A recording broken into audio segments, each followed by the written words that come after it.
Hello అందరికీ. మా కాలనీలో అయితే ఇలా చిన్నగా గణేషుని తీసుకొచ్చి పెట్టామన్నమాట. సో పూజ అయితే చాలా బాగా జరిగింది.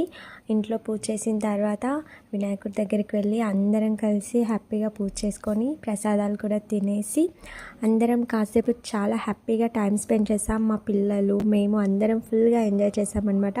మా అద్విక్ చూడండి ఎంత బాగా డ్యాన్స్ చేస్తున్నాడో, అండ్ మా పిల్లలు కూడా, అండ్ మేము కూడా మా ఫ్యామిలీ, చుట్టుపక్కల ఫ్యామిలీస్ అందరం కలిసి హ్యాపీగా టైం స్పెండ్ చేస్తాం.